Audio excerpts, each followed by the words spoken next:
à província dos Gadarenos.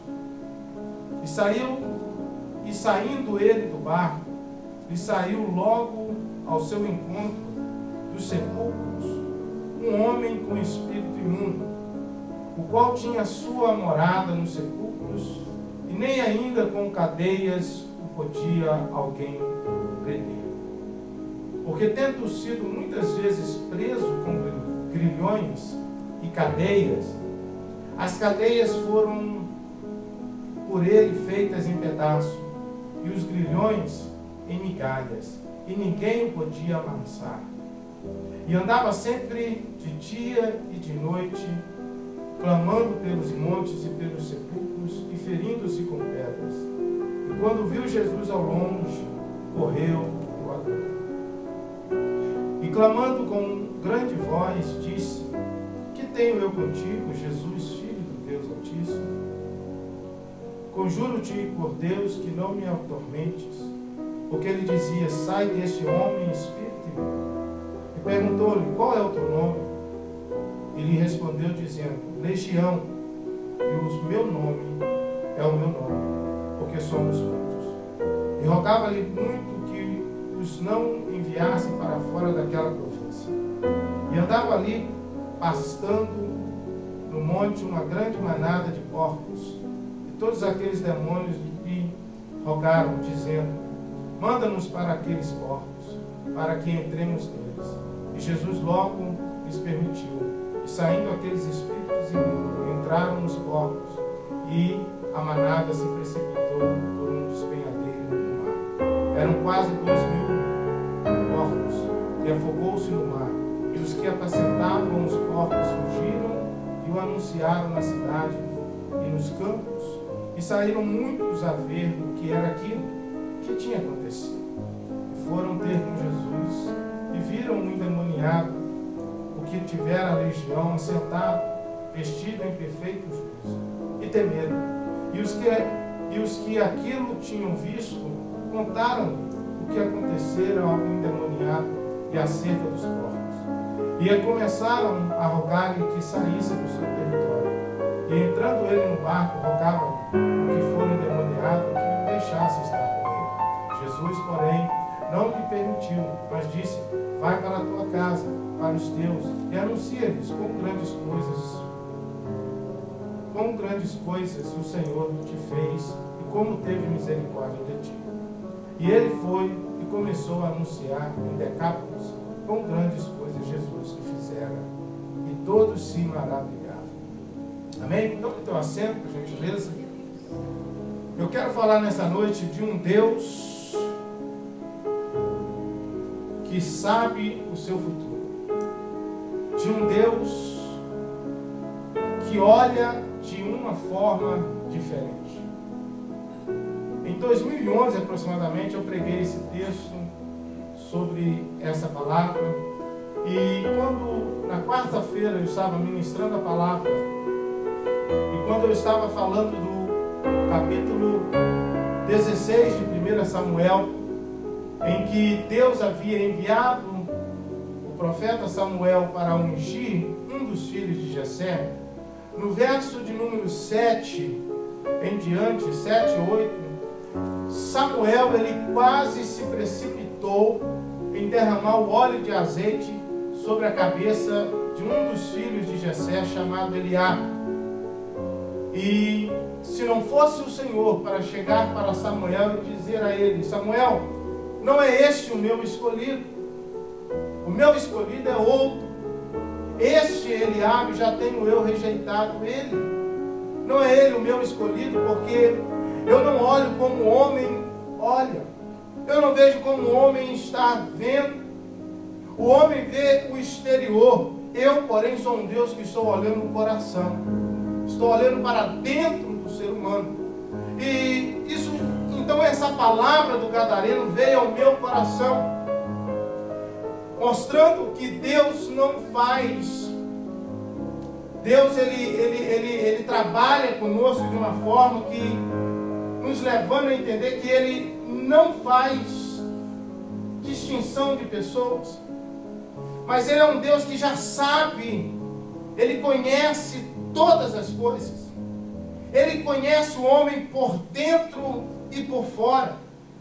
A Bíblia nos fala que em Isaías, capítulo de número 65, o verso 24, o Senhor ele diz: e será que antes que clamem, eu responderei?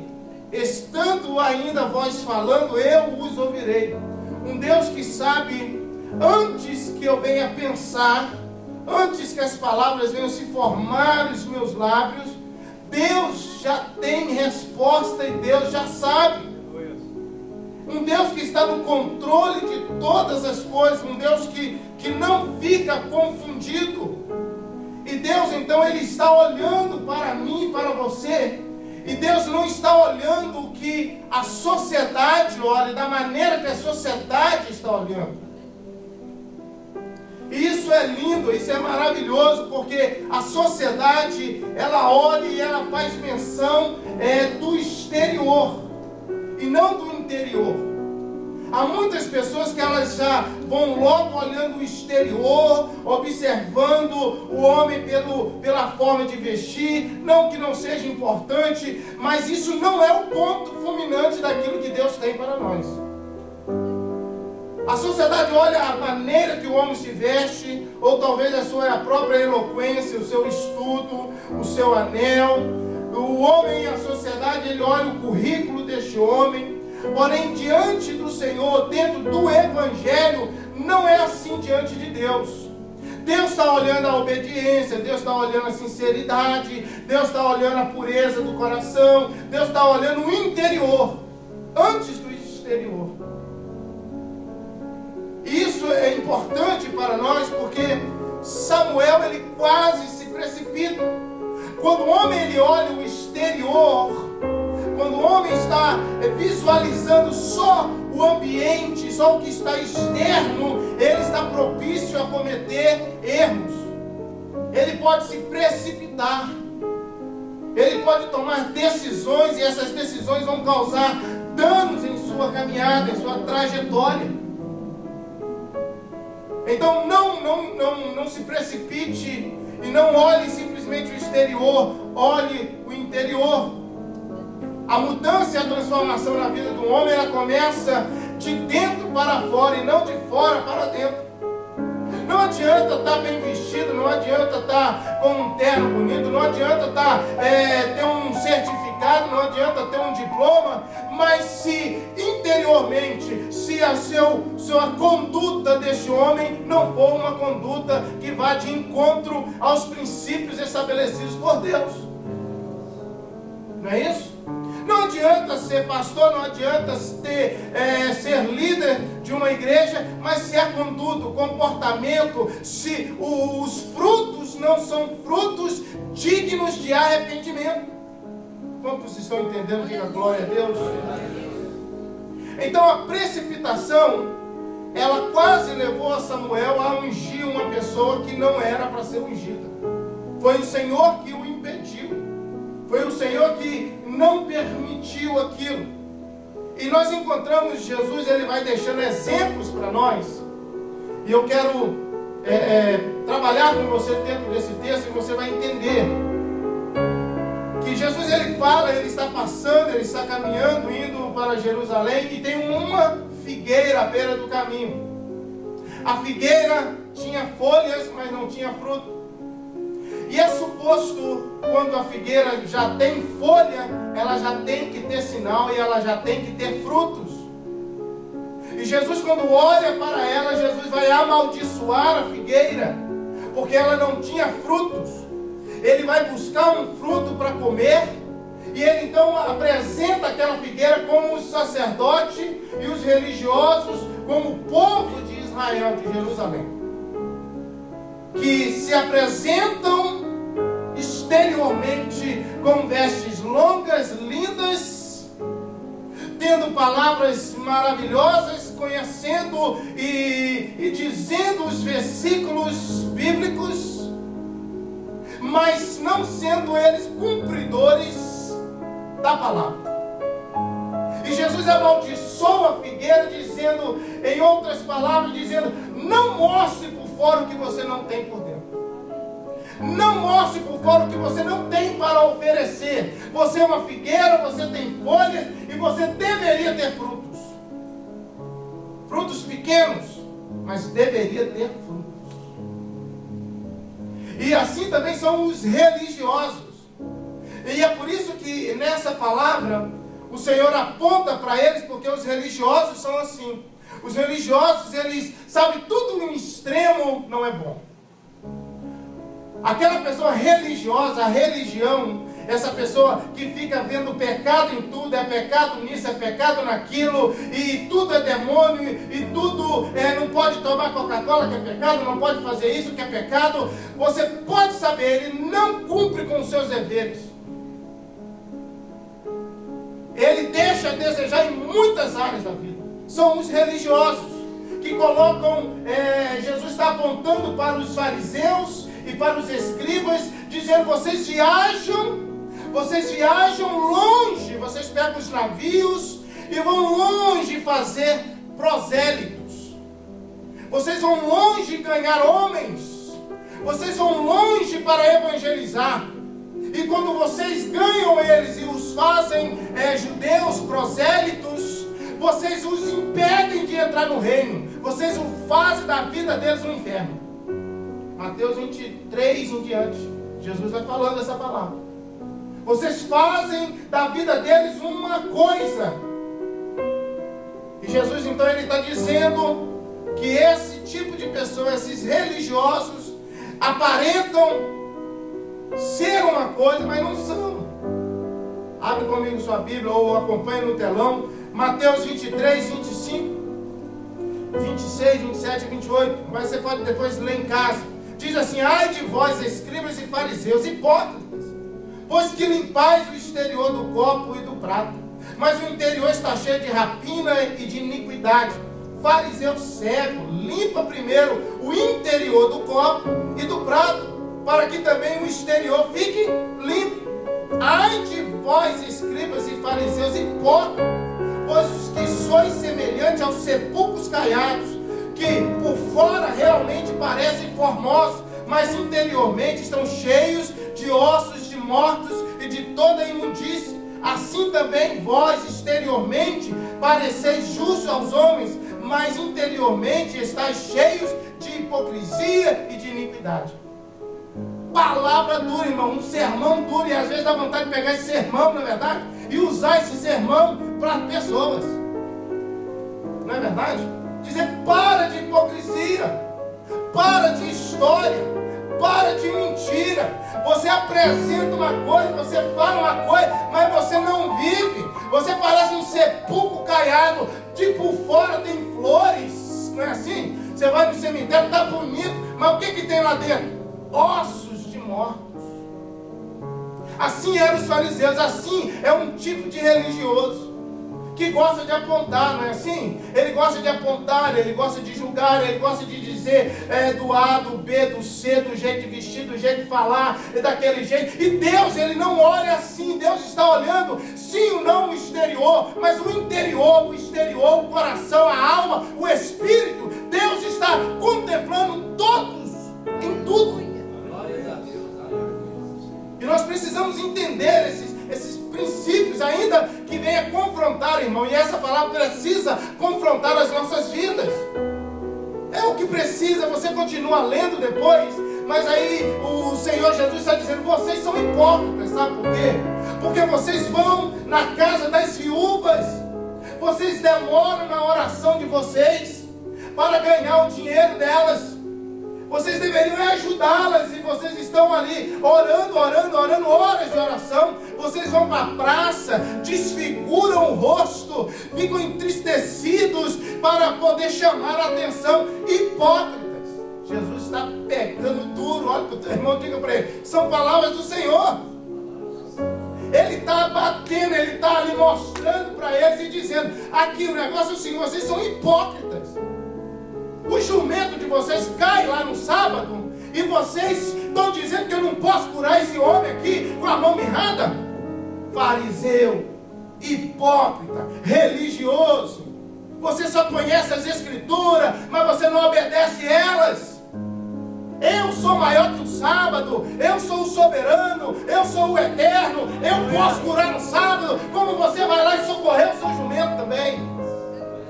Jesus, ele está pegando uma palavra forte, irmão. Ele está mais forte do que João Batista lá no início do ministério de João Batista. João Batista está dizendo: cambada de escorpião, cambada de surucucu, cambada de jararaca, cambada de hipócrita, cambada de mentiroso, arrependei-vos e mostrais frutos dignos de arrependimento. Ó, João Batista pegando firme.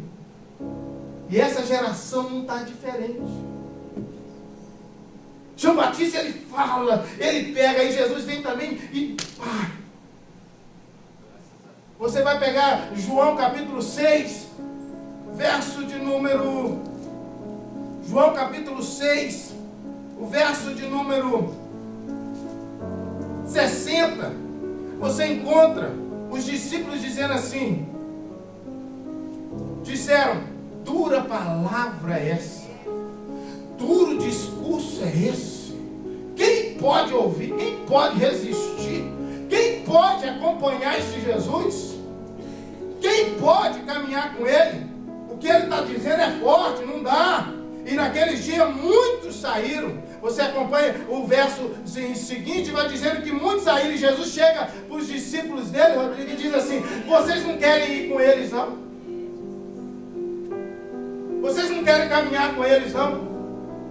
Mas eles sabem que Jesus é o Filho de Deus. Glória a Deus. Eles entendem. Eles sabem que precisa renunciar. Amados irmãos, nós estamos no verão e não adianta pensar que servir ao Senhor é fácil. Servir ao Senhor é sacrifício e abrir mão todos os dias dos seus sonhos, dos seus projetos. Servir ao Senhor com alegria, com satisfação, com gozo, é servir ao Senhor, é renunciar, é ter uma vida de busca, de santidade. Porque tem pessoas, você já percebeu isso, que começa a construir e cai, começa e não consegue. Por isso que a palavra do Senhor, ela nos diz que nós temos que ser firmes e constantes. Ele não está dizendo para correr, ele está dizendo para você ser firme e constante. Ele está dizendo para você perseverar, para você permanecer firme. Renunciar para agradar ao Senhor. Renunciar para fazer a vontade do Senhor. Era mais ou menos isso que Jesus estava falando. Ei, você abre mão, você faz tantas coisas, mas para mim você não faz. Para mim você não dá o seu tempo. Para mim você só me dá a sobra. Façais como aquela viúva, dê tudo. Mas não estou falando simplesmente das moedas que ela deu. Dá o seu tudo para o Senhor. Dê o seu tudo, porque Deus vai dar o dele todo para você. É por isso que diz: buscar primeiro o reino de Deus, a sua justiça, e as demais coisas vos serão acrescentadas. Você pega o texto e você vai entender todas as demais coisas que o homem busca. Deus vai acrescentar na vida dele quando ele buscar primeiro o Senhor. Quando eu dou o meu tudo, Deus, ele sabe o que eu preciso e ele vai derramar sobre a minha vida. Não precisa nem pedir, ele vai fazer. Quando eu entendo que primeiro é o projeto de Deus e segundo é o meu projeto, meu irmão, então eu estou no sentido certo. Quando Ana, ela entende que primeiro Samuel é para o Senhor antes dela, ela vai ter mais 7 filhos. Esse é o segredo. Buscar o Senhor, entender o projeto de Deus, deixar de andar maquiado, deixar de andar com uma máscara, deixar de andar aí mostrando que não é, mostrando que não é, vivendo o que não é. Já contei aquela historinha da criança, não é verdade? Que chega na igreja com a malinha. Ele chega na igreja com a malinha. Aí chega. Aí acaba o culto, tá todo mundo indo embora. E a criancinha está com a malinha. E o pai chama o menino, vambora. A mãe chama o menino, vambora. Não, mamãe, não, papai. Eu quero morar aqui na igreja. Eu quero morar aqui na igreja. Porque aqui na igreja o papai não briga com a mamãe. A mamãe não briga com o papai. Aqui na igreja vocês não falam aqueles palavrão grandes. Eu quero morar aqui na igreja. Porque há, infelizmente, pessoas assim, no púlpito, fora do púlpito, que louva. Quero generalizar. Existe dentro de todas as igrejas. Isso tem que acabar. Eu preciso crescer, eu preciso desenvolver, eu preciso amadurecer, eu preciso ser um crente verdadeiro diante do Senhor. A palavra é uma palavra dura, a palavra é uma palavra que vem de encontro a nós, vem de encontro àquilo que nós estamos vivendo, vem de encontro aos dias atuais. Eu preciso verdadeiramente ser transformado pelo Senhor. Precisa haver uma mudança verdadeira dentro do nosso ser. Você não está pronto. Eu não estou pronto. Como eu disse, nós estamos em reconstrução. Nós estamos sendo reconstruídos. Nós estamos sendo moldados, trabalhados no nosso ser. Como foi dito aqui, tem dia que você vê um sofá e se você for olhar o seu cansaço, você deita e dorme. Mas só que você sabe de um compromisso, você sabe que você tem que adorar o Senhor, você sabe que você tem que servir a Ele com alegria, você sabe que você vai sair, diga ao fraco, sou forte, você vai levantar, você vai entrar, que meio cansado, mas você vai saltar, pulando, porque foi liberada uma palavra de vitória sobre a tua vida. Você vem mancando, mas você sai pulando e saltando na presença do Senhor. O sofá estava lá, te esperando, a televisão estava lá dizendo, fica aqui, eu e você e eu.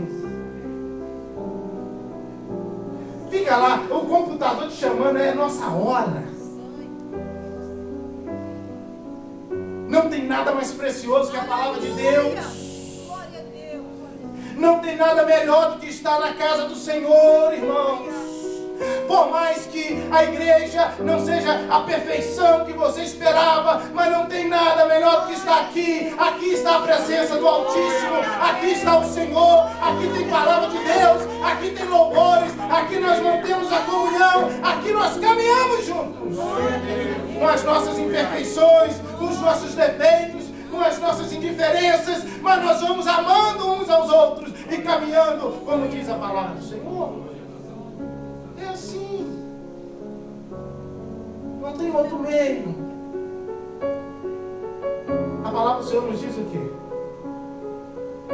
Que um dia para o Senhor é como 1000 anos. 1000 anos como um dia. Deus, como entender isso? É o tempo de Deus. É o kairos de Deus. É o tempo propício, é a plenitude de Deus. É o kairos, é o tempo de Deus. Porque a Bíblia nos fala que o Senhor é o Pai da eternidade. Ele criou a eternidade. Tudo foi criado pelo Senhor. Abra sua Bíblia comigo. Colossenses capítulo 1, verso 16. Porque nele foram criadas todas as coisas que há nos céus e na terra, visíveis e invisíveis. Sejam tronos, sejam dominações, sejam principados, sejam potestades. Tudo foi criado por Ele e para Ele. E Ele é antes de todas as coisas, e todas as coisas subsistem por Ele. Glória a Deus. Ele é antes de todas as coisas. Tudo foi criado por Ele. Tudo subsiste através dEle. O tempo é dEle. É o tempo que nós não entendemos. Um tempo que nós não compreendemos. Um tempo que não